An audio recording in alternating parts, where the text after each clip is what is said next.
ઉકેલ શું છે? સમસ્યા ઉકેલ વિશે ઘણા બધા ખ્યાલો અને ઘણા બધા પ્રયોગો મનોવિજ્ઞાનના ઇતિહાસની અંદર અલગ અલગ મનોવૈજ્ઞાનિકો દ્વારા કરવામાં આવેલા છે. આપણે છેલ્લા ક્લાસની અંદર સમજ્યા હતા કે જે સમસ્યા ઉકેલ આપણે કરતા હોઈએ છીએ તે સમસ્યા ઉકેલની ડેફિનેશન્સ, તેના સ્વરૂપ, તેની રચના અને તેના કેટલાક ખ્યાલો વિશેની આપણે માહિતીઓ મેળવી હતી. આજે જે આપણે સમજવાના છે તે સમસ્યા ઉકેલ જે અલગ અલગ પરિસ્થિતિમાં જે આપણે કરીએ છીએ તેના કેટલાક ફોલોઈંગ સ્ટેપ્સ હોય છે, તેની કેટલીક કેટેગરીઝ છે, તેના વિશે વાત કરીએ. તો આપણે જાણે પણ કોઈ પ્રોબ્લેમ્સની અંદર જતા હોઈએ અથવા તો તેનું સોલ્વિંગ ઈચ્છીએ છીએ તો એની સાયકોલોજીકલ સ્કિલ્સ અને એના નોલેજ ઉપર ફોકસ કરવું ખૂબ જ જરૂરી છે. તો એનું એક ફંડામેન્ટલ વન છે કે એરેન્જમેન્ટ, એટલે કે એની યોગ્ય સારી રીતે એક એની ગોઠવણી. આપણે પ્રોબ્લેમને શું કરીએ છીએ કે એને ક્યારેક છોડી દઈએ અથવા તો પ્રોબ્લેમને સોલ્યુશન્સ કરવા માટે જતા હોઈએ છીએ ત્યારે આપણે તેના કેટલાક વિશિષ્ટ જે ખ્યાલો હોવા જોઈએ અથવા તો જે તેનું સ્ટ્રક્ચર હોવું જોઈએ તેને સારી રીતે ઓળખી શકતા નથી. રાઈટ? તો એક વખત પ્રોબ્લેમને સમજીને એના A to Z સ્ટ્રક્ચર્સને, એની 1 to 10 ઇન્ફોર્મેશન્સને એરેન્જ કરતા આપણે શીખવું જરૂરી છે. એક ઉદાહરણ આપો કે જો આપણે ઓનલાઈન ગેમ રમતા હોઈએ અને ઓનલાઈન ગેમની અંદર જો એરેન્જમેન્ટની ગેમ હોય તો તેની અંદર કદાચ આપણે રોંગ સ્ટેપ પ્લે કરીએ અથવા તો રોંગ ડાયરેક્શન્સની ઉપર આપણે આગળ વધીએ તો બે વસ્તુ થશે. નંબર 1 કે એક રેડ લાઈટ થશે અથવા તો એક સિગ્નલ મળશે કે આપણે ખોટો દાવ રમ્યા છીએ અથવા તો આપણે ખોટા સ્ટેપ પર જઈ રહ્યા છીએ. નંબર 2 પર એ થશે કે જે આપણે ગેમ રમી રહ્યા છીએ એના નેગેટિવ પોઈન્ટ્સ આપણા ઉપર વધશે અને ચોક્કસ સમય પછી અથવા તો ચોક્કસ આંકડાઓ પછી ગેમ જે છે એ ઓવર થઈ જશે, ફાઉલ થઈ જશે અથવા તો આપણે ગેમમાંથી બહાર નીકળી જઈશું ઓટોમેટિકલી.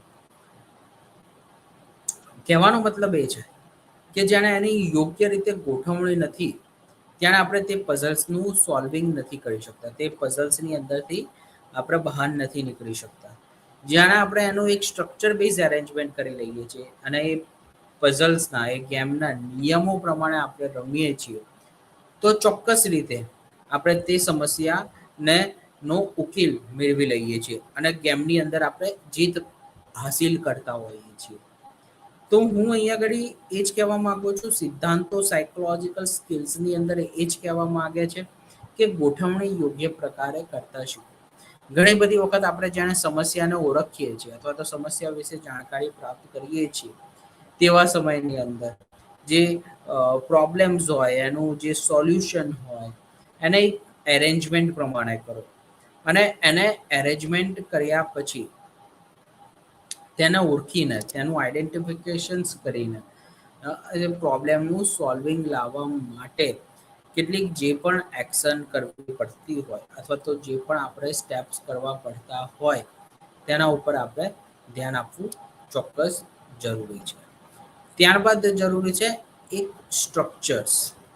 બરાબર? એક ન્યૂ રિલેશનશીપ હોય કે પછી આપણે નવા ટાસ્ક પ્લે કરતા હોઈએ તો એવા સમયની અંદર સ્ટ્રક્ચર બેઝ જે એક્ટિવિટીઝ થાય, એક પ્રોપર મોડ્યુલ બનાવીને આપણે કામ કરીશું તો ચોક્કસ રીતે પ્રોબ્લેમનું સોલ્વિંગ થાય. બરાબર? હવે જો હું મારું એક ડ્રીમ હાઉસ હોય કે મારે એક ચોક્કસ ગોઠવણી પ્રકારે અથવા તો મારા સ્વપ્નનું જે મારું કોઈ ઘર બનાવવું હોય માની લો તો મારે એના માટેના ઘણા બધા ખ્યાલો ઉપર કામ કરવું પડે. મારી એક વૈચારિક રચના હોય એને ઓળખવી પડે. હવે એના માટે હું સીધી મારી વ્યૂહરચના પ્રમાણે જો સીધું ઘર બનાવવા માટે બેસું તો ચોક્કસ રીતે એવું કહી શકાય કે ઘર એક સારી રીતે નહીં બને, અથવા તો જે હું ઈચ્છું છું એ રીતે તેનો યોગ્ય રીતે વિકાસ યોગ્ય રીતે ડેવલપ નહીં થાય. તો એના માટે મારે શું કરવું જોઈએ? તો એના માટે સૌથી પહેલાં તો હું મારા જે પણ ઘર બનાવવાવાળા જે પણ વ્યક્તિઓ હોય, જેમ કે આર્કિટેક્ટ હોય કે પછી સિવિલ એન્જિનિયર હોય, એ લોકોની સાથે હું કોમ્યુનિકેશન્સ કરીશ. એ લોકો સાથે હું મારું જે પ્લાનિંગ જે છે, અથવા તો જે હું ઈચ્છું છું કે આ રીતનું ઘર હોવું જોઈએ, તો એ રીતના ઘર બનાવવા માટેના લોકોને હું ચોક્કસ રીતે કોન્ટેક્ટ કરવાનો. એ લોકોને કોન્ટેક્ટ કર્યા પછી મને એનો કેટલોક આન્સર મળશે, બરાબર? તે આન્સર્સની અંદર એ લોકો મને મારી પાસેથી કેટલોક સમય માગશે. તેઓ પોતાની સાથે કોમ્યુનિકેશન્સ કરીને અને પોતાના કલીગ સાથે કોમ્યુનિકેશન્સ કરીને એ એક પ્રકારનું એક સ્ટ્રક્ચર બનાવશે, એક પ્રકારની ડિઝાઇન બનાવશે, બરાબર? અને એ ડિઝાઇન્સની અંદર એ લોકો ઇન્ફોર્મેશન્સને જે મેં આપેલી છે એ ઇન્ફોર્મેશન્સ પ્રમાણે એને ઇન્ડિકેટિંગ કરશે, એને દોરશે અને એની વ્યૂહરચનાઓ બનાવશે કે તમારે જો કિચન જોઈએ છે તો એ આ રીતનું હશે. મારું જે ડ્રોઈંગ રૂમ હશે એ મારા ડ્રોઈંગ રૂમની અંદર આટલી ફેસિલિટીઝ અવેલેબલ હશે. તો એ જે પણ ફેસિલિટીઝ અને જે પણ હું સ્ટ્રક્ચર્સની મેં એમની સાથે જે વાત કરી હશે એ પ્રકારનું એ લોકો એક મને ડ્રોઈંગ તૈયાર કરીને આપશે, અથવા તો એક પ્રકારનું એનિમેશન્સ ઘર તૈયાર કરીને આપશે, જેથી કરીને હું સમજી શકીશ અને ઓળખી શકીશ કે મારું ડ્રીમ હાઉસ જે આને ભવિષ્યમાં રેડી થશે ત્યારે આવા પ્રકારનું હશે. તો સ્ટ્રક્ચર્સ બહુ જ ઇમ્પોર્ટન્ટ છે. જાણે પણ આપણે કોઈ પ્રોબ્લેમ્સમાંથી બહાર નીકળવા ઈચ્છતા હોઈએ તો એના પેરામીટર્સ અને એનું એક સ્ટ્રક્ચર્સની એની વ્યૂહરચનાઓને ઘડવી ખૂબ જ જરૂરી છે. પછી છે કે ટ્રાન્સફોર્મેશનલ પ્રોબ્લેમ્સ. ટ્રાન્સફોર્મેશનલ પ્રોબ્લેમ્સમાં આપણે ઘણી બધી વખત જે સ્ટેજીસ ઉપર કામ કરીએ છીએ, અથવા તો જે એનું જે પ્લાનિંગ કરતા હોઈએ છીએ એ એની એનાલિસિસની ચોક્કસ રીતેની જે ઇન્ફોર્મેશન્સ હોય તેના ઉપર અનુકૂળ થતું હોય. એની યોગ્ય ઇન્ફોર્મેશન્સને પોતાની સાથે મેળવવી એ ખૂબ જ જરૂરી બનતી હોય છે. હવે જે આપણે આ જે પ્રોબ્લેમ્સને સમજી દઈએ છીએ એ પ્રોબ્લેમ્સને જાણે આપણે મેન્ટલ પ્રોસેસ કરીએ છીએ, એટલે કે આપણી જે કોગ્નિટિવ એબિલિટીઝને એની જે ઘટનાઓને જે ઘડીએ છીએ તેમાં આપણે એક પ્રોપર કન્સિડરેશન્સ કરીએ છીએ ઇન્ટેલેક્ચ્યુઅલ ફંક્શનિંગનું. આ ઇન્ટેલેક્ચ્યુઅલ ફંક્શનિંગ અને આ કોગ્નિટિવ પ્રોસેસના પરિણામે એક ફંડામેન્ટલ સ્કિલ્સનો ઉદ્ભવ થતો હોય. અને આમાં આર્ટિફિશિયલ ઇન્ટેલિજન્સીનો રોલ ખૂબ જ વધારે અને ખૂબ જ યોગ્ય કહી શકાય. જેમ કે હું તમને કહી શકું કે મેન્ટલ ઇલનેસની અંદર અથવા તો ઇન્ટેલેક્ચ્યુઅલ ડિસેબિલિટીની અંદર આપણને ઘણી બધી વખત જે પ્રોબ્લેમનું જે સોલ્વિંગ કરતા હોઈએ એ પ્રોબ્લેમના સોલ્વિંગની અંદર જોતા હોઈએ છીએ કે આર્ટિફિશિયલ ઇન્ટેલિજન્સીનો બહુ મોટો રોલ ભવિષ્યની અંદર આવશે. કારણ શું છે કે અત્યારે જે રીતનું જે એક આપણે એક વ્યક્તિને કન્ટિન્યુ રાખવો એ કેટલાક લોકો માટે પોસિબલ તો છે, અથવા તો કેટલાક લોકો માટે પોસિબલ નથી હોતું.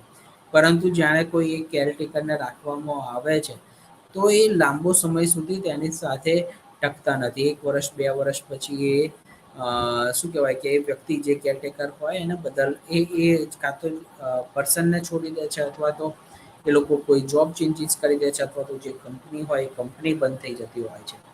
તો આવા સમયની અંદર એ જે તે જે પર્સન હોય એનું ધ્યાન રાખવા માટેની કેટલીક સમસ્યાઓ ઉદ્ભવતી હોય.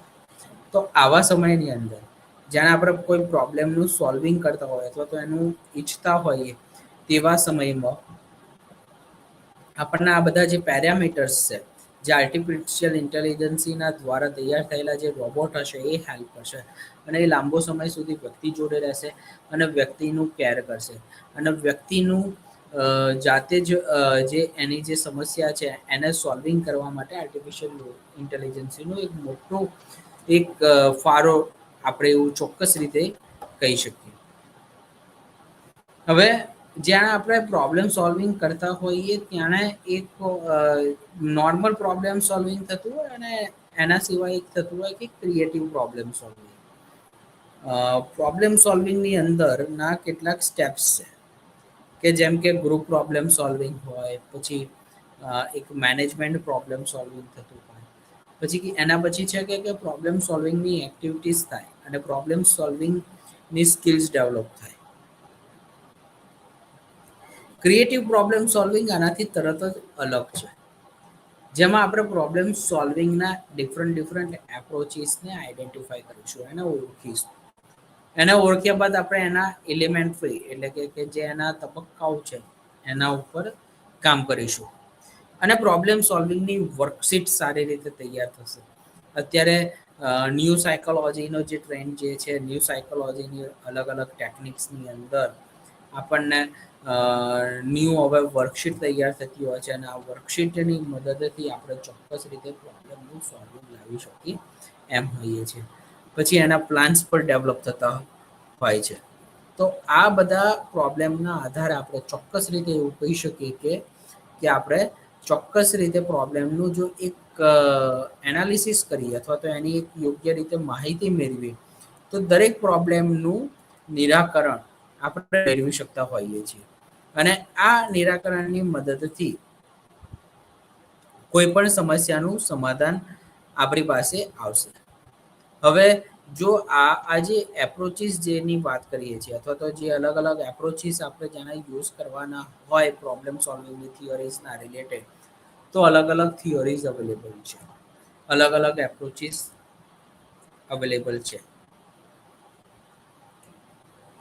એમાંના એક એપ્રોચીસ વિશે જો આપણે વાત કરીએ તો સાંસ્કૃતિક અભિપ્રાય અથવા તો એટલે કે કહેવાય કે ટ્રેડિશનલ એપ્રોચીસ.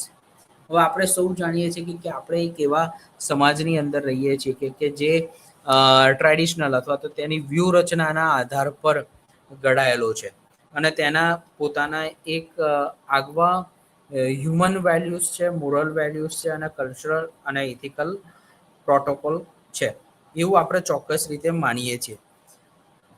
હવે આ જે પ્રોટોકોલની જે આપણે વાત કરીએ તો એ દરેક પ્રોટોકોલ અને દરેક એક વ્યૂહરચનાનો એક ક્લિયર ઇમ્પ્લિકેશન્સ હોય છે અને એ ઇમ્પ્લિકેશન્સના આધારે આપણે ઉદ્દીપકોની સામે પ્રતિક્રિયા આપતા શીખીએ છીએ અને આ જે પ્રતિક્રિયા હોય છે એ એક એસોસિએટિવ, કોમ્પ્લેક્સ અને એક રીએરેન્જ કરે છે અને એનું એક્સટિંક્શન્સ મેળવતા હોય છે. આ ટ્રેડિશનલ એપ્રોચમાં અલગ અલગ તબક્કાઓનું રેઇન્ફોર્સમેન્ટ થતું હોય અને એ સક્સેસ મેળવ્યા પછી આપણે એનું દરેક પ્રોબ્લેમનું સોલ્વિંગ મેળવતા હોઈએ છીએ. પછી છે કે ગેસ્ટાલ્ટ એપ્રોચ હે ને, મનોગત્યાત્મક એપ્રોચ. મનોગત્યાત્મક એપ્રોચની અંદર કોલરે 1925ની અંદર એવું કીધું કે જે એક મેન્ટાલિટી એપ્સ જે આપણા મગજની અંદર કાર્યરત હોય છે. ગેસ્ટાલ્ટના આ એપ્રોચમાં એવું કહેવામાં આવ્યું છે કે જે એક ડિસ્કવરિંગ એપ્રોચ ઉપર ફોકસ કરવાનું છે. તેના અલગ અલગ ઓર્ગેનાઇઝેશન્સની અંદર એક અલગ અલગ પ્રકારના જે તબક્કાઓ જે છે એની એક આપણે પ્રોડક્ટિવ થિંકિંગ મેળવતા હોઈએ અને આ થિંકિંગની મદદથી આપણું જે પરસેપ્શન્સ તૈયાર થતું હોય તે પરસેપ્શન્સનું સોલ્વિંગ થાય. તો આ જે પરસેપ્શન્સની અંદર આપણું જે પ્રત્યક્ષીકરણ છે એ ખૂબ જ એક અગત્યનો ભાગ ભજવે છે. તો એ ભાગ કયા છે? જો આપણે એના વિશે વાત કરીએ તો ગેસ્ટાલ્ટ સાયકોલોજીની અંદર વર્ધાઈમર અને કોઝર દ્વારા ઘણા બધા પ્રત્યક્ષીકરણના તબક્કાઓ આપેલા છે. એક ઉદાહરણ તરીકે સમજાવું કે જો આપણની સામે અસ્પષ્ટ અથવા તો કેટલીક ટપકાવાળી દૂર દૂર સુધીના ટપકાવાળી જો આકૃતિ જો આપણી સામે પ્રેઝન્ટ કરવામાં આવી હોય તો એ આકૃતિની મદદથી અસ્પષ્ટ આકૃતિની મદદથી આપણે ઓળખી શકીએ છીએ કે એ આકૃતિ શેની હશે. કારણ કે આપણને પ્રોબ્લેમ સોલ્વિંગની અંદર જે આપણું પ્રત્યક્ષીકરણ છે, જે એના આપણા અનુભવો છે, એના આધાર પર આપણે દરેક સમસ્યાનું સમાધાન મેળવતા હોઈએ છીએ. આ જે સમાધાન છે એ પ્રત્યક્ષીકરણના કેટલાક પાસાઓને આધીન હોય છે. એટલે ગેસ્ટાલ્ટ મનોવિજ્ઞાન એટલે કે આ જે મનોગત્યાત્મક જે મનોવિજ્ઞાન જે છે એ એક પ્રકારના પ્રત્યક્ષીકરણના સમસ્યા ઉકેલના સિદ્ધાંત ઉપર કાર્યરત છે. એના પછી જો આપણે વાત કરીએ તો સમસ્યાની જે માહિતી હોય એ માહિતીનું પ્રોસેસ અને કોમ્પ્યુટરની સાથેનું એક એનું સ્ટિમ્યુલેશન્સ. કોગ્નિટિવ પ્રોસેસ અને કોમ્પ્યુટર પ્રોસેસ આ બંને અલગ છે. એવું કહેવાય છે કે કોમ્પ્યુટર કરતાં પણ વધારે સારી એવી પ્રોસેસ આપણા દિમાગની હોય છે, આપણા મગજની હોય છે, અને તે એકસાથે ઘણા બધા વિચારોનું અર્થઘટન કરી શકે એમ છે. જ્યારે કોમ્પ્યુટરની મદદથી જે સ્ટિમ્યુલેશન્સ જે હોય અને જે એનું નિરાકરણ થતું હોય એ અલગ અલગ તબક્કાઓમાં અલગ અલગ કન્ટ્રીબ્યુશન્સની અંદર થતા હોય છે. અને આ જે કન્ટ્રીબ્યુશન જે છે એ એક સિસ્ટમેટિક જે કોમ્પ્યુટરને જે કમાન્ડ મળેલા હશે, જે એને લેંગ્વેજ મળેલી હશે તેને જ અનુસરશે. જેમ કે હું કીબોર્ડની અંદર જો એન્ટરને યુઝ કરું, એને જો કમાન્ડ આપું છું તો એ કોઈ પણ પ્રોસેસને ઓકે તરીકે એને સમજશે. અથવા તો હું કીબોર્ડની અંદર એ નંબરનો જે આલ્ફાબેટ છે અથવા તો જે ટાઈપ કરી રહ્યો છું, જે આલ્ફાબેટ પણ મારું પ્રેસ થશે આંગળી દ્વારા, તો જે પ્રેસ થયેલી જે કી હશે તેની જ પ્રોસેસ મને મારી સ્ક્રીનની અંદર જોવા મળશે. તો એક એનું પેટર્ન બેઝ સિસ્ટમ છે, એક એનું પ્રોસિડર છે, અને એમાં હું જેટલું પણ નાખીશ એ જ પેટર્ન પ્રમાણે આવવાનું છે.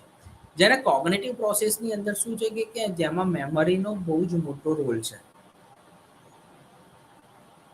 અને એ કોગ્નિટિવ પ્રોસેસને આપણે નંબર્સના ઇન્વોલ્વમેન્ટથી અથવા તો તેની એક્ટિવિટીઝથી આપણે પ્રોપરલી જો એનું રીઅરેન્જમેન્ટ કરીશું તો ચોક્કસ રીતે દરેક પ્રોબ્લેમનું સોલ્વિંગ આપણે મેળવી શકીએ એમ છીએ, અને એને તબક્કા પ્રમાણે બદલી શકીએ. તો એના માટે શું છે કે જનરલ પ્રોબ્લેમ સોલ્વર એટલે કે જીપીએસ નામની એક થિયરી, એક પ્રોગ્રામ ટેકનિક આપણે ડેવલપ કરવામાં આવેલી છે. હવે જે આપણી જે વર્કિંગ મેમરી છે એની જે રેપિડ સ્ટોરેજ અથવા તો એને રિટ્રાઈવલ કરવાની જે પ્રોસેસ જે છે એ એની કેપેસિટી ઉપર ડિપેન્ડ છે. સો એ જે કેપેસિટી જે છે એ કેપેસિટીને જીપીએસની સિસ્ટમને આપણે જાણે એનું સોલ્વિંગ કરતા હોઈએ તેવામાં દરેક કન્વર્ટિંગ પ્રોસેસ ઉપર આપણે ફોકસ કરવું જોઈએ. એના કન્સ્ટ્રક્ટિવ સર્ચિસ ઉપર આપણે ફોકસ કરવું જોઈએ. અને જે પણ પ્રોબ્લેમ હોય એના એક ચોક્કસ રીતે ધ્યેય અથવા તો તેના ગોલ બનાવવા ખૂબ જ એ જરૂરી છે કે જેની મદદથી સમસ્યાનો ઉકેલ એ પ્રાપ્ત થાય. પછી તે કે મીન્સ એન્ડ એનાલિસિસ.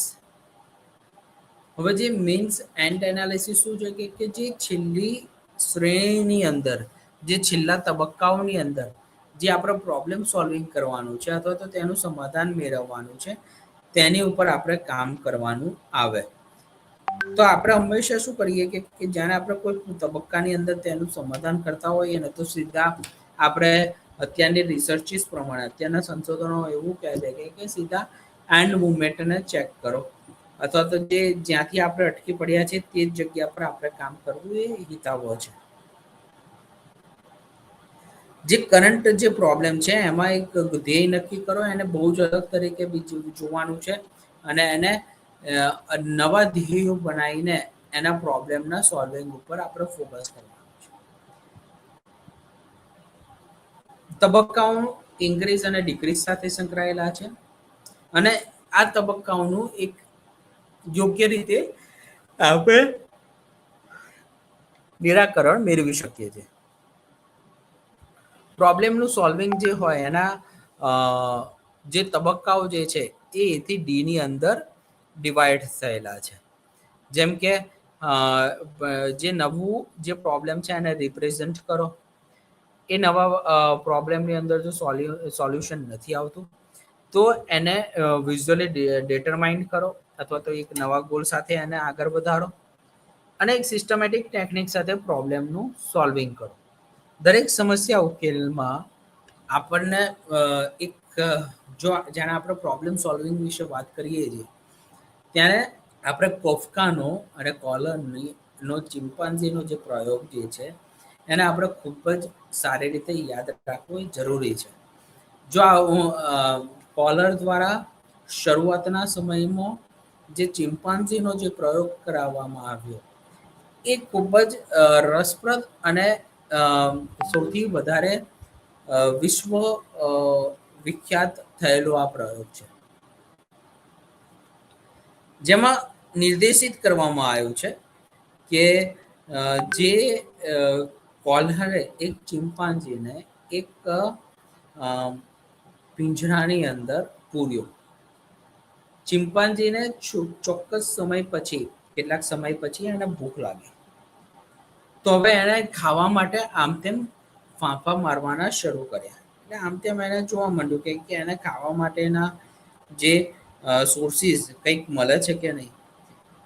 એને થોડાક સમય પછી એ જોવા જાય કે એને જે કેળાનું એક ઝૂંપું એ એને પ્રાપ્ત થયું પિંજરાની બહાર. એટલે એને શું કર્યું કે ચલો હું આ જે કેળાનું જે ઝૂંપું છે એને મેળવવા માટે હાથ બહાર લાંબો કરું. તો ચિમ્પાન્ઝી પિંજરાની બહાર જે ઝુમકું જે હતું કેળાનું એને લેવા માટે હાથ એનો પંજો બહાર નીકાળ્યો. પ્રયત્ન છતાં પણ તેમનો હાથ ચિમ્પાન્ઝીનો હાથ તે પિંજરાના ઝુમખા પાસે પહોંચી શકતો નથી. ખૂબ જ વધારે પ્રયત્નો કરે છે છતાં પણ તેને કેળાનું તે ઝુમકું પ્રાપ્ત થતું નથી. થોડાક પ્રયત્નો પછી તે થાકીને શાંતિથી બેસી જાય છે. કોલર નોટિસ કરે છે કે થોડાક સમય પછી પાછું ચિમ્પાન્ઝી ઊભું થાય છે અને જે પિંજરાની અંદર જે 2 લાકડીઓ મૂકી હતી તેમાંની એક લાકડી ઉપાડીને પિંજરા પાસે જાય છે અને પિંજરાની બહાર જે ઝૂંપું છે એને લાકડીની મદદથી પોતાની પાસે પોતાની નજીક ખેંચવાનો પ્રયત્ન કરે છે. વધારે પ્રયત્ન કર્યા છતાં પણ તેમના હાથમાં એ જે ઝુમખું જે હોય એ હાથમાં આવતું નથી, જેને પરિણામે તે ચિમ્પાન્ઝી પાછું થાકી જાય છે. એટલે એ કંટાળીને થોડોક સમય આરામ કર્યા પછી પાછું ઊભું થાય છે. તો એણે ચિમ્પાન્ઝીએ 2 લાકડીની મદદ લીધી. 2 લાકડીને પરસ્પર કનેક્ટ કરી, પરસ્પર એકબીજાની સાથે ચોંટાડી અને તે ચોંટાડ્યા બાદ તે કેળાના ઝુમખા પાસે જાય છે. પિંજરામાંથી બહાર હાથ નીકાળે છે, હાથમાં લાકડી હોય છે. હવે એ 2 લાકડી જોઈન્ટ થયેલી હોય છે અને એ 2 જોઈન્ટ થયેલી લાકડીને ની મદદથી તે કેળાના ઝુમખા પાસે પહોંચે છે. એક લાકડીનો છેડો હાથમાં હોય છે અને એક લાકડીનો છેડો કેળાના ઝુમખા પાસે પહોંચે. તે કેળાના ઝુમખાને પોતાની તરફ ખેંચી લે છે, જેને પરિણામે એવું થાય છે કે કેળુનું આખું જે ઝુમખું જે દૂર પડેલું હતું તે પોતાની બાજુ આકર્ષાઈ જાય છે અને તેને પરિણામે ચિમ્પાન્ઝી પોતાને જે લાગેલી જે ભૂખ જે છે એને કેળા ખાઈને એને સંતોષે છે. તો એવું ચોક્કસ રીતે કહી શકાય કે જો પ્રોબ્લેમનું સોલ્વિંગ લેવું હોય તો એનું એક સારું એવું સ્ટ્રક્ચર્સ બનાવવું પડે અને આ સ્ટ્રક્ચર્સ પ્રમાણે એના સ્ટેપ પ્રમાણે જ્યારે આપણે પ્રોબ્લેમનું સોલ્વિંગ કરીશું ત્યારે આપણને એક યોગ્ય રીતની સક્સેસ પ્રાપ્ત થતી હોય છે. તો આવી જ એક સ્ટ્રેટેજીસ વિગ્રેનની જનરલ પ્રોબ્લેમ સોલ્વિંગ સ્ટ્રેટેજીસ છે. તો એમણે 3 પ્રકારની અંદર એક પ્રોબ્લેમના જે કન્ટેન્ટ હોય એને નિર્દેશિત કર્યા. તેમણે કીધું છે કે એક પ્રોબ્લેમનો એક સ્ટેટમેન્ટનો એક ઇનિશિયલ સ્ટેજ હોય. તમે જ્યાં અટકાઈ પડ્યા છો એના શરૂઆતના તબક્કા વિશે તમે એને સમજો. પછી જે કે પ્રોબ્લેમનું જે ધ્યેય નક્કી થતું હોય એ ધ્યેયના યોગ્ય ખ્યાલોને નક્કી કરો અને એક એનો ડિસ્ક્રિપ્શન્સ એક વિસ્તૃત માહિતી સાથે તેમાં આગળ વધવું જરૂરી છે. પછી જે કે એની ઓપરેશનલ અને ટ્રાન્સફોર્મેશનલ ઇન્ફોર્મેશન્સને એકબીજા સાથે કનેક્ટ કરો અને આ કનેક્ટ થયેલી ઇન્ફોર્મેશન્સને એક્શન્સની અંદર કામ કરાવો કે જેની મદદથી આપણે અલગ અલગ પ્રોબ્લેમનું સમાધાન આપણે મેળવી શકીએ. પછી છે કે એક દરેક પ્રોબ્લેમનું ઇન્ફેરન્સીસ એટલે કે આજે એમણે જે 3 તબક્કાઓ આપ્યા છે એના ટોટલ 7 જનરલ પ્રોબ્લેમ સોલ્વિંગની ટેકનિક છે. તો એમાં એમણે એવું કીધું કે પહેલા જે પ્રોબ્લેમ છે એના માટેના સોલ્યુશન માટેના અલગ અલગ જે ગોલ બનતા હોય એના સ્ટેજીસ ડિસાઇડ કરવા ખૂબ જ જરૂરી છે.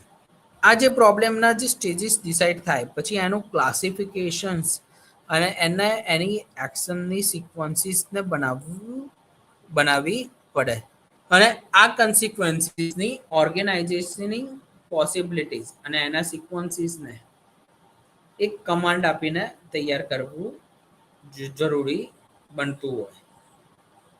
જેના આ રીતના કન્સિક્વન્સીસ રેડી થઈ જાય ત્યારબાદ એના સબ ગોલ્સને ડિસાઇડ કરો. સબ ગોલ્સ અલગ અલગ હોય છે, બરાબર. દરેક ગોલની અંદર દરેક પ્રોબ્લેમ્સની અંદર એવું કહેવામાં આવે છે કે એનું સોલ્વિંગ પણ અલગ અલગ થતું હોય. દરેક પ્રકારની અંદર પણ કેટલાક અલગ અલગ પ્રકાર પડતા હોય છે.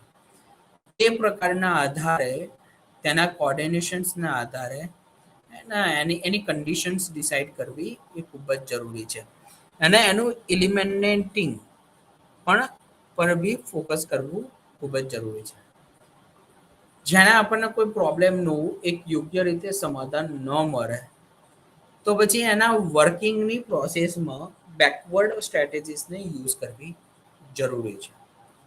જો શરૂઆતના જે સ્ટેજીસ હોય તો એમાંથી થોડુંક પાછળ આવીને જોવું જોઈએ કે આપણને ક્યાં સક્સેસ મળી છે અને ક્યાં નથી મળી. જ્યાં સક્સેસ નથી મળી તો ત્યાંથી અટકીને આપણે પાછું આગળ વધવાની જરૂરિયાત છે અને એના ક્યાંક ને ક્યાંક કેટલાક ફાઇન્ડિંગ રિલેશન્સ તો હોય જ. તો આ જે નવા કનેક્શન જે હોય એના રસ્તાઓ ડિસાઇડ કરવા જોઈએ અને આ રસ્તાના આધારે આપણે નવા પ્રોબ્લેમનું સોલ્યુશન્સ એ મેળવી શકતા હોઈએ છીએ. પછી એક ન્યુએલનો એપ્રોચીસ છે પ્રોબ્લેમ સોલ્વિંગ માટે.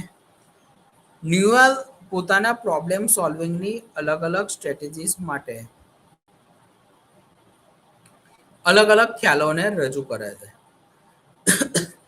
તો એ જે ખ્યાલો જે છે એ કયા છે?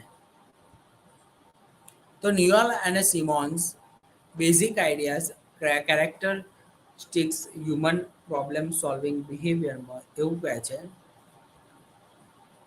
એક ઇનિશિયલ સ્ટેજ હોય, શરૂઆતના જે તબક્કાઓ હોય તેની અંદર પ્રોબ્લેમ્સનું એક યોગ્ય રીતે આઈડેન્ટિફિકેશન થાય. જ્યારે આપણે આઈડેન્ટિફિકેશન કરીએ છીએ તેવા સમયમાં તે પ્રોબ્લેમનું સોલ્યુશન્સ લાવવું આપણા માટે ઇઝી બની જતું હોય છે. પછી જે પ્રોબ્લેમ્સ હોય એની અંદર ઇન્વોલ્વમેન્ટ કરવું પડે. એટલે કે ઇન્વોલ્વમેન્ટ એટલે કે નવી સ્ટ્રેટેજીસને યુઝ કરવી પડે. કે જેની મદદથી આપણે અલગ અલગ પ્રોબ્લેમનું સોલ્યુશન્સ એ મેળવી શકીએ. અને આ જે પ્રોબ્લેમ સોલ્વિંગ હોય એ અલગ અલગ સ્ટ્રેટેજીસમાં અલગ અલગ રીતે યુઝ થતું હોય છે, રાઈટ. પછી છે કે એન્ડિંગ વિથ ગોલ સ્ટેટ. જે આપણી સામે પ્રોબ્લેમ સોલ્વિંગ થયેલું છે એને નવા તબક્કાઓની સાથે જોડીને અથવા તો નવા તબક્કાઓ સાથે એડ કરીને આપણે નવું પ્રોબ્લેમ સોલ્વિંગનું સમાધાન એ મેળવી શકીએ. પછી તે કે પ્રોબ્લેમ સોલ્વિંગની મોડેલિંગ સ્ટ્રેટેજીસ. મોડેલિંગ સ્ટ્રેટેજીસમાં શું છે કે એક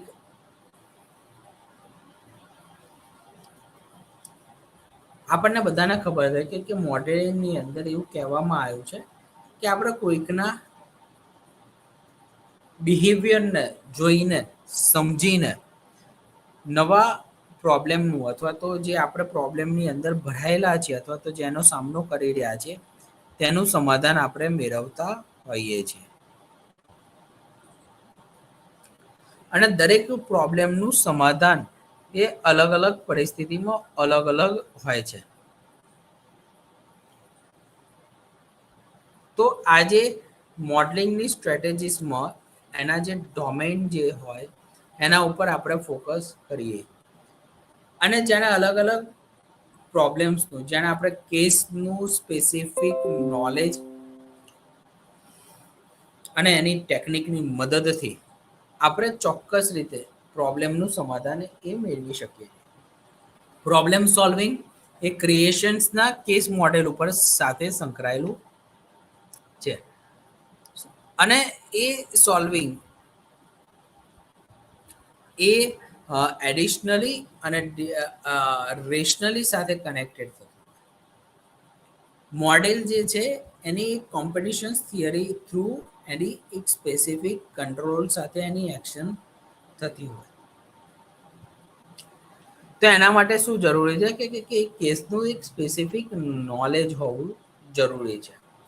જે પણ આપણે પ્રોબ્લેમ સોલ્વિંગ કરીએ છીએ એના એક સ્પેસિફિક નોલેજ વિધાઉટ આપણને યોગ્ય પ્રોબ્લેમનું સમાધાન મળતું નથી. એના સિવાય જો આપણે વાત કરીએ તો જે પ્રોબ્લેમ સોલ્વિંગ જે થાય એની એક એઝ્યુમ્શન્સ એટલે કે જે પણ આપણે ટાસ્ક અથવા તો જે મોડેલને આપણે યુઝ કરીએ છીએ તો એને એઝ્યુમ કરવું ખૂબ જ જરૂરી છે.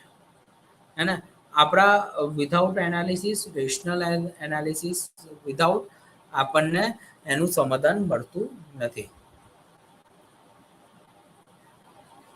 તો પ્રોબ્લેમ સોલ્વિંગ એક ક્રિએશન્સ અને એક સુટેબલ સ્ટ્રક્ચર સાથે સંકળાયેલો એક ભાગ છે કે જેની મદદથી આપણને આપણે અલગ અલગ તબક્કાઓનું અલગ અલગ પરિસ્થિતિમાં તેનું સમાધાન એ મેળવી શકતા હોઈએ. પછી જ્યારે આપણે આ દરેક તબક્કાઓ વિશે વાત કરીએ છીએ તો તેના ઇમ્પિડિમેન્ટ્સ છે પ્રોબ્લેમ સોલ્વિંગની અંદર. તો આજે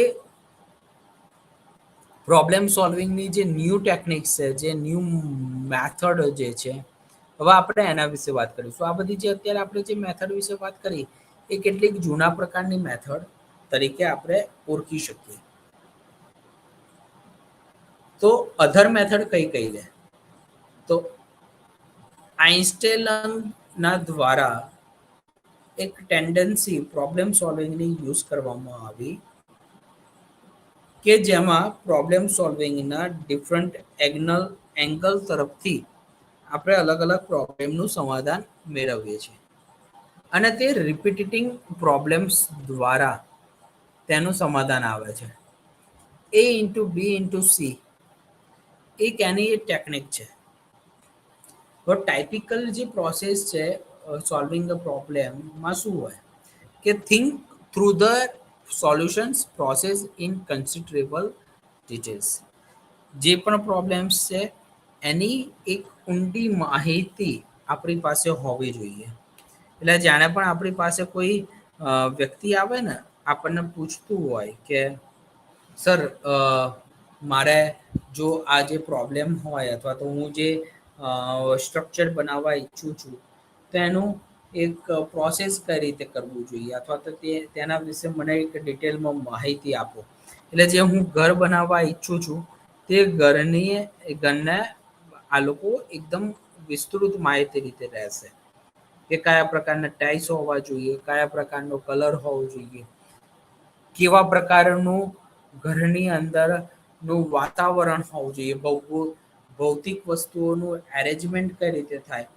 તો એની ડિટેલમાં આપણી પાસેથી પ્રોસેસ લેશે, દરેકની વિશિષ્ટ માહિતી જો લેશે કે તમારા ઘરની અંદર કેટલા સભ્યો છે, તમે કેટલું ઘરની અંદર સામાન વસાવવાના છો, ક્યાં કેવો સામાનની કેવી ગોઠવણી હોવી જોઈએ, તે વિશેની દરેક અને વિસ્તૃત માહિતી આપણને આ પ્રોબ્લેમ સોલ્વિંગની સ્ટ્રેટેજીસની અંદર માહિતી પ્રાપ્ત થશે. હવે આજે ઇમ્પ્લિકેશન્સ હોય એના પછી સ્ટેપ રેડી થતા.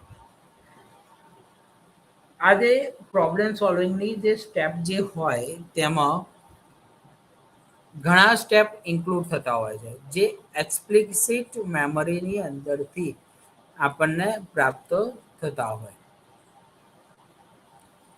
જે કલેક્ટ અને કોમ્પ્રેસિવ એમાઉન્ટ જે હોય અથવા તો રિલેટિવ ઇન્ફોર્મેશન્સ જે હોય એના રિલાયબલ સોર્સિસ સાથે આપણે તેનું એક સ્ટ્રક્ચર્સ ડેવલપ કરવું જોઈએ અને ત્યારબાદ તે પ્રોબ્લેમના સોલ્યુશન્સ ઉપર આપણે ફોકસ કરવાનું હોય.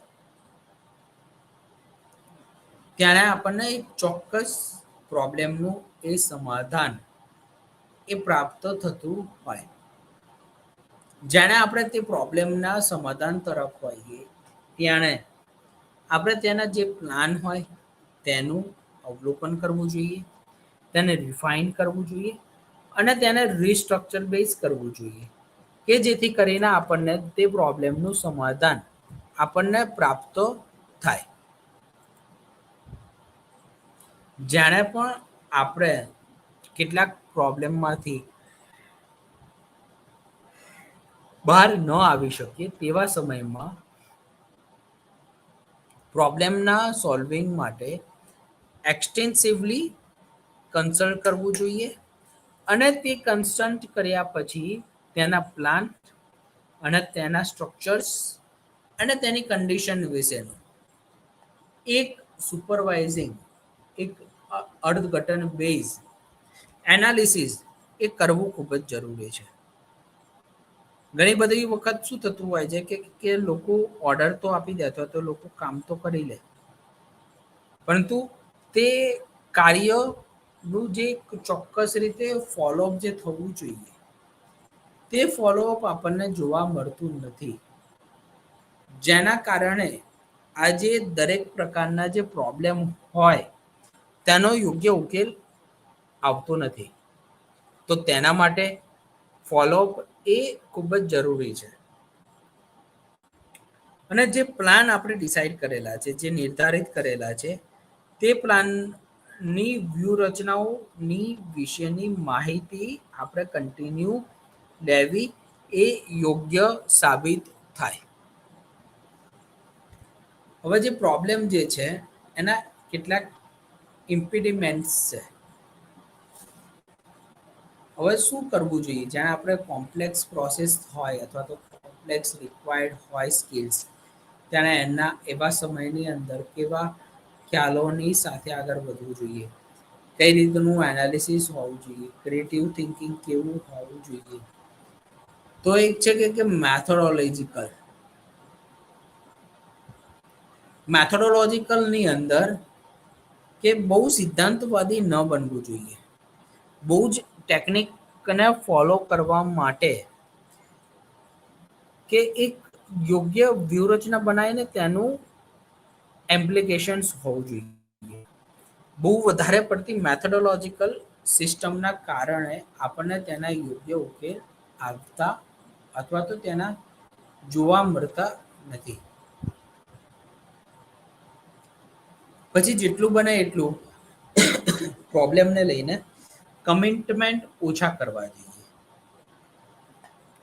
Lake of commitment to solving the problems ના કારણે આપણને પ્રોબ્લેમનું સોલ્યુશન એ પ્રાપ્ત થતું નથી.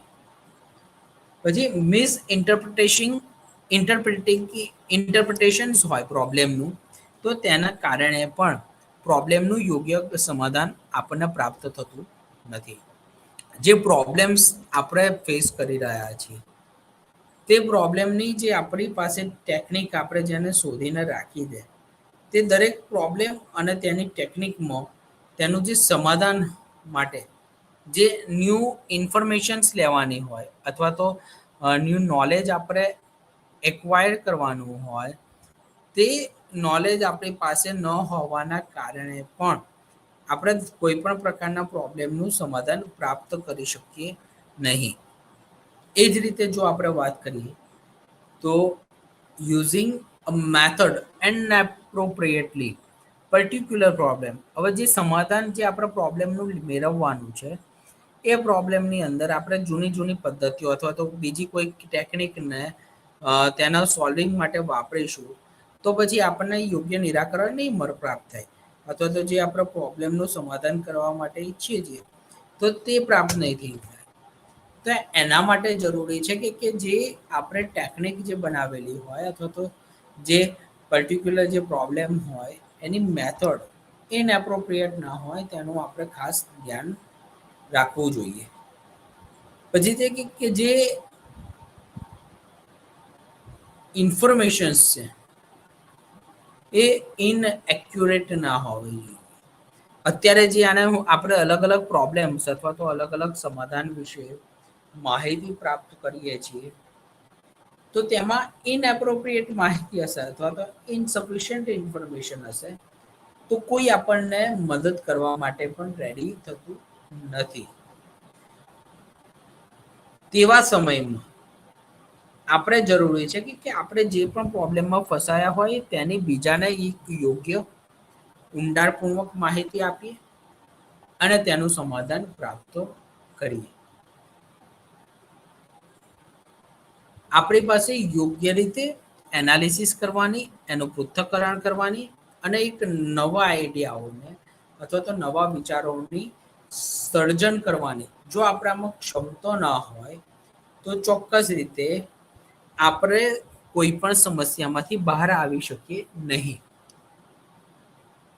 કેટલીક વખત ઘણા લોકો એવા હોય છે કે જેઓ વારંવાર પ્રોબ્લેમનું જે સમાધાન કરવાનું હોય તેમાંથી તેઓને ફેલિયારિટી ખૂબ જ વધારે પ્રાપ્ત થઈ હોય. તેને પરિણામે પણ તેઓનો જે આત્મવિશ્વાસ હોય તે ઓછો થઈ જતો હોય છે. એટલે જાણે આપણે પ્રોબ્લેમ સોલ્વિંગ કરવાનું હોય તો એના માટે જરૂરી છે કે પ્રોબ્લેમ સોલ્વિંગ એ ખૂબ જ સારી રીતે થાય, પરંતુ તેમાં ફેલિયારિટીનો સામનો આપણને બહુ ન કરવો પડે.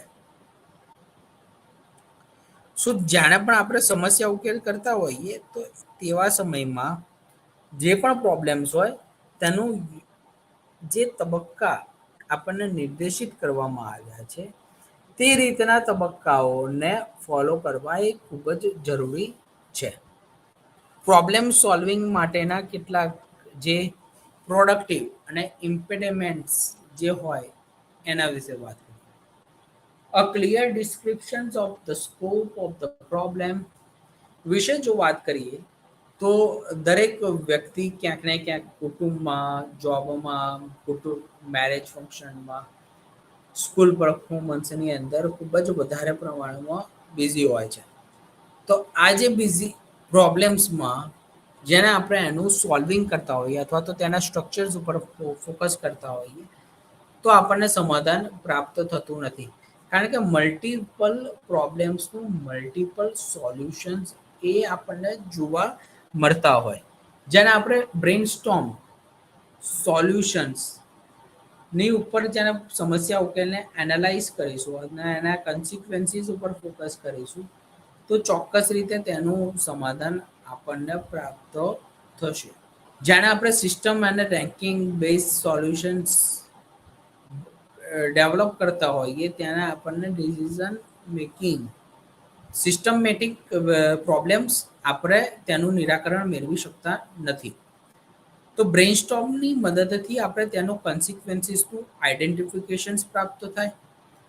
બ્રેઇનસ્ટોર્મની અંદર આપણને અહીંયાના ભાગની અંદર પાછળના ભાગની અંદર મેમરીનો પાર્ટ રહેલો છે.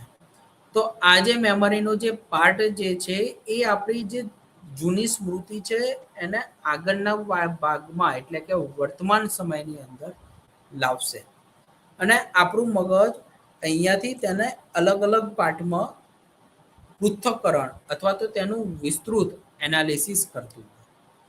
તો તેના પરિણામે આપણે અલગ અલગ પ્રોબ્લેમનું સોલ્વિંગ કરતા હોઈએ. તો એના માટે છે કે એક્સપ્રેસ ઓલ આઈડિયાઝ જ્યારે પણ આપણે આ બ્રેઇનસ્ટોર્મનો ઉપયોગ કરવો હોય તો એક સારા એવા કોગ્નિટિવ પ્રોસેસનો ઉપયોગ કરવો હોય તો એ જે નવા આઈડિયાઝ છે, જે નવા પ્રોબ્લેમ સોલ્વિંગનું જે થિંકિંગ જે છે એનું એક્સપ્રેસ કરતાં આપણે શીખવું જરૂરી છે. જે પણ ડ્રીમ આવતા હોય એને કન્સિડર્ડ કરવા, હે ને, એને એને એક એપ્રુવલ કરવા એ ખૂબ જરૂરી છે અને એને ડીપલી સમજવા જોઈએ અને એને ગહેરાઈથી સમજવાની ખૂબ જ જરૂરિયાત ઊભી થતી. જે પણ પ્રોબ્લેમનું જે બ્રેઇનસ્ટોર્મ કરતા હોઈએ તેને ક્વોન્ટિટી એ બહુ જ વધારે ઇમ્પોર્ટન્ટ છે. Every idea is comes to mind should be included. અને જે પણ આઈડિયાઝ આપણને આવતા હોય ને એ મગજની અંદર એનું આઈડિયાનું એક યોગ્ય પૃથ્થકરણ અને એનું એનાલિસિસ પણ એટલું જ જરૂરી છે કે જેટલું આપણે તેને પ્રોબ્લેમનું સમાધાન અથવા તો એને કન્સિડર કરતા હોઈએ. સો બ્રેન સ્ટોર્મ એ ડિઝાયરેબલ હોવું જોઈએ, એને ગેટિંગ ટુગેધર અને બીજાની સાથે મળીને અને એની જિજ્ઞાસાઓને ઓળખીને એનું સાથે મળીને તેનું સમાધાન મેળવવા માટે આપણે ફોકસ કરવું એ ખૂબ જ જરૂરી છે.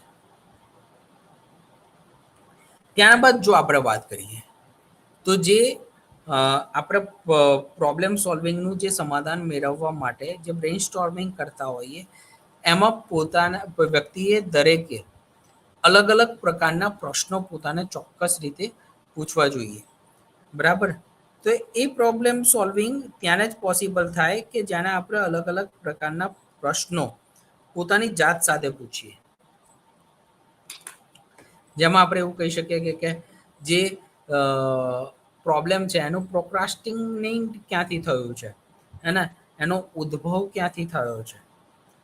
પછી જે કે આપણે શું હું આ પ્રોબ્લેમને અવોઇડ કરી રહ્યો છું, પોતાની જાત સાથે પ્રોબ્લેમ ફોકસ કરો કે શું આ જે સમાધાન પ્રોબ્લેમનું જે કરવાનું હોય તેનાથી હું દૂર ભાગી રહ્યો છું, શું હું એને ડિનાયલ કરું છું,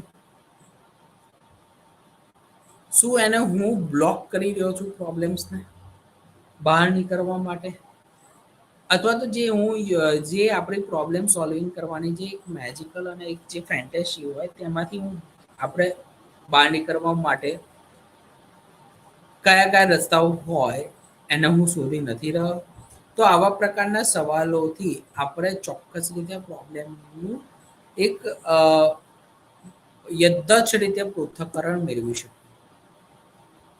પ્રોબ્લેમ સોલ્વિંગની પ્રોડક્ટિવ ઇમ્પ્લિકેશન્સ કયા હોય? જ્યારે પણ આપણે સમસ્યામાં આવીએ તો એક યસ નામનો એટીટ્યુડ આપણા અંદર હોવો જોઈએ. ખોટી ચિંતાને આપણે હંમેશા દૂર કરવી જોઈએ. ખોટા આઈડિયાઝને હંમેશા આપણે દૂર કરવા જોઈએ. જે પણ પ્રોબ્લેમ્સ હોય તેની અંદર એક ઇનર ચાઇલ્ડની મદદથી તેનું સમાધાન આપણે મેળવવું જોઈએ. ક્રોનિકલી એક ઇમોશનલી દરેક પ્રોબ્લેમનું સમાધાન મેળવવા માટેના અલગ અલગ તબક્કાઓને ઓળખવા જોઈએ. પોતાના ઇમોશન્સ, પોતાના વિચારો, પોતાની ફિલિંગ ને યોગ્ય રીતે સમજવી જોઈએ. ખોટી ફિલિંગને આપણે સમજવા માટેનો એક અયોગ્ય એનો ઇનકાર કરવો જરૂરી છે. પછી જે ડિઝાયરેબલ જે આપણી ઈચ્છાઓ હોય તે ઈચ્છાઓનો પ્રોબ્લેમ આપણે દૂર રીતે કરવો જોઈએ. પછી છે કે એક મેન્ટલ અને એક ફિઝિકલી જે આપણે ફટીગ થયેલા હોઈએ અથવા તો થાકનો અનુભવ કરતા હોય તો એક એનું ફ્રૂટફુલ સોલ્યુશન્સ માટે આપણે કાર્ય કરવાનું છે. જેને આપણે બર્નઆઉટ, ફિલિંગ્સ, સ્ટ્રેસ, એન્ઝિયોસનો જેને અનુભવ કરતા હોઈએ તો એને આપણે શટડાઉન કરવી જોઈએ. જે રીતે આપણે આપણા પીસીનું શટડાઉન કરીએ એ રીતે આપણી ફિલિંગ, આપણું એગ્રેશન, આપણી ચિંતા અને આપણા મનોભારને હંમેશા દૂર કરવા જોઈએ. કે જેની મદદથી આપણને આવા દરેક પ્રોબ્લેમનું ના કારણે જે આપણે ક્રાઇસિસ ફેસ કરતા હોઈએ તેને આપણે ન કરીએ. પછી પ્રોબ્લેમને એક્સિસ્ટ કરતા અથવા તો એનાથી દૂર કરતા અને એનો ઇનકાર કરતા આપણે એનું ટાળવું જોઈએ. પ્રોબ્લેમ સોલ્વિંગ છે એની ટીમ્સ અને સ્મોલ ગ્રુપની મદદથી આપણે ચોક્કસ રીતે એનું સ્ટ્રક્ચર્સનું સમાધાન મેળવી શકીએ. જેમ કે લેક ઓફ સ્ટ્રક્ચર્સ હોય, પ્રોબ્લેમ્સ ક્યારે ફીલ થાય તો જ્યારે એનું એક લેક ઓફ સ્ટ્રક્ચર્સ હોય એના અયોગ્ય આપણે એની ડિઝાઇન્સ કરેલી ત્યારે પ્રોબ્લેમ્સ આપણે સોલ્વ નથી કરી શકતા. પછી તો પુઅર કોમ્યુનિકેશન, આપસમાં વાટાઘાટો જાણે ઓછી થઈ હે ને ત્યારે પણ આપણે કોઈ પણ પ્રકારનું પ્રોબ્લેમનું સમાધાન નથી મેળવી શકતા. ત્યારબાદ નો કોમ્યુનિકેશન્સ, જે પ્રોબ્લેમનું જે કોમ્યુનિકેશન્સ કરતા હોઈએ તે પ્રોબ્લેમનું કોમ્યુનિકેશન્સનું સમાધાન એ અયોગ્ય રીતે થાય. બરાબર. અને આપણે તરત જ પ્રોબ્લેમ્સને ની ઉપર વાતચીત કરવાના બદલે તરત જ તેમાંથી બહાર નીકળી જવાનું હોય તો તેવા સમયની અંદર પણ આપણને પ્રોબ્લેમનું અયોગ્ય નિરાકરણ મળતું. પછી જે આપણો એક નેગેટિવ એટીટ્યુડ, આપણો જે એટીટ્યુડ છે એને ચેન્જ કરવો જોઈએ. કોઈ કામ નથી કરતું તો પછી મારે પણ કામ નથી કરવું એવું ન હોય. દરેકે કામ કરવું એ ખૂબ જ જરૂરી છે. એક નેગેટિવ એટીટ્યુડ આપણા પ્રોબ્લેમનું સમાધાન નથી લાવતું. તો વધારે હિતાવહ એ હોય કે આપણે દરેક પ્રોબ્લેમમાંથી બહાર નીકળવા માટે પોઝિટિવ એટીટ્યુડનો ને ડેવલપ કરીએ. પછી છે નો ગોલ એન્ડ એજન્ડા, પ્રોબ્લેમમાંથી બહાર નીકળવા માટેનો કોઈ પણ એજન્ડા ના હોય, કોઈ પણ સ્ટ્રક્ચર ના હોય, કોઈ પણ પ્રકારનો ધ્યેય ના હોય. તેના કારણે આપણે પ્રોબ્લેમનું યોગ્ય સમાધાન મેળવી શકતા નથી. પછી તે કે જ્યારે પણ આપણે પ્રોબ્લેમની અંદર ફસાયેલા હોઈએ ત્યાં આપણે એનું પાર્ટિસિપેશન યોગ્ય રીતે નથી કરતા. હે ને બહુ આપણે એની અંદર ઇન્વોલ્વ નથી થતા, જેને પરિણામે પણ આપણે પ્રોબ્લેમ્સમાંથી મિસગાઈડ થતા હોઈએ છીએ. પછી જે આપણી ક્રિટિકલ થિંકિંગ્સ પ્રોબ્લેમ સોલ્વિંગના સોલ્યુશન્સ માટે ખૂબ જ એક મહત્વનો ખ્યાલ મેળવે છે. જેમ કે મિસકોન્સેપ્શન્સ અબાઉટ ક્રિટિકલ થિંકિંગ, આપણે નેગેટિવ પ્રોસેસ ઉપર વધારે પડતો ધ્યાન આપીએ અને એની કારણે આપણે કેટલાક વિચારોને અથવા તો કેટલાક અનુભવોને ફ્રીઝ કરી દેતા હોઈએ છીએ. પછી જે ટ્રોમેટિવ જે ચેન્જીસ થયા હોય અથવા તો જેને અનુભવ્યા હોય તેને પરિણામે પણ આપણને કેટલાક મિસકન્સેપ્શન્સ ડેવલપ થતા હોય છે. કેટલાક પ્રોબ્લેમ સોલ્વિંગ્સ એ ઇરિલેવન્ટ રીઝન્સના કારણે પણ થતા હોય તો ત્યાં અને ત્યાંનું એક જનરલાઇઝેશન આપણે નથી કરી શકતા, ત્યાં પણ પ્રોબ્લેમ સોલ્વિંગ આપણે નથી પ્રાપ્ત કરી શકતા. પ્રોબ્લેમ સોલ્વિંગ સમસ્યા ઉકેલ કરતી વખતે કેટલાક બેરિયર્સ નો સામનો આપણે કરવો પડતો. જેમ કે આપણે એવું કહીએ કે આપણે જે જોઈએ છીએ અને આપણે જે ઈચ્છીએ છીએ તે પ્રકારનું સમાધાન આપણને મળતું નથી. ત્યારે પણ આપણે સમસ્યા ઉકેલ કરી શકતા નથી. આપણું કેટલું જિદ્દુપણું, સ્ટીરિયોટાઇપિંગ બિહેવિયર ને પરિણામે પણ આપણને પ્રોબ્લેમનું સમાધાન આપણે પ્રાપ્ત કરી શકીએ નહીં. પ્રોબ્લેમને રિકગ્નાઇઝિંગ ન કરી શકીએ, જેને આપણે સિવિયર અને ઇમરજન્સી એક્શન્સની અંદર જે નોટિસ કરવું જોઈએ એ નોટિસ નથી કરતા. એટલે જ આપણા વિદ્વાનો, આપણા મહાન ઋષિ મુનિઓ, ઇવન ઘણા બધા રિસર્ચિસની અંદર એવું કહેવામાં આવે છે કે પ્રોબ્લેમ્સને જાણે આપણે સોલ્વિંગ કરતા હોઈએ ત્યારે અનનોટિસ્ડ સાથે અથવા તો એક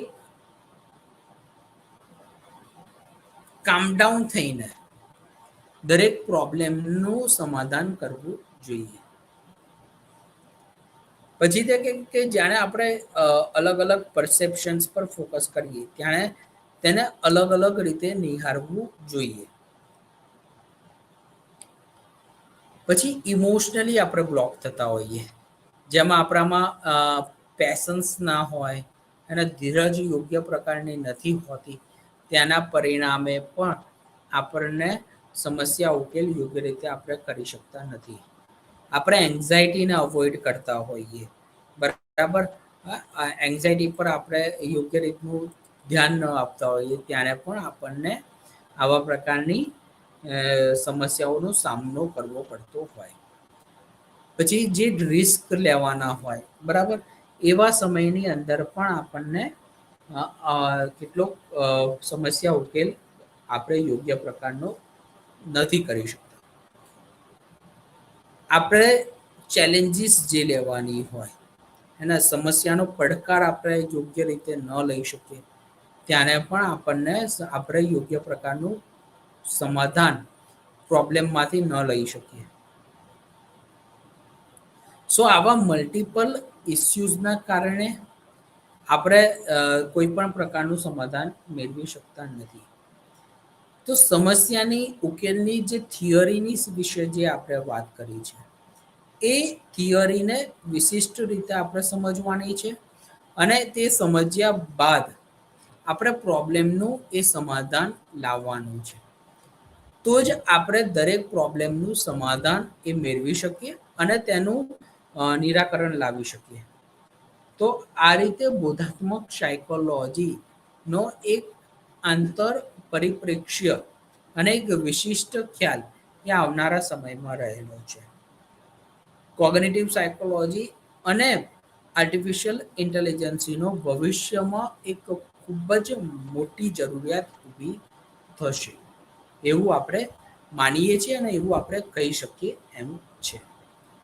થેન્ક યુ વેરી મચ.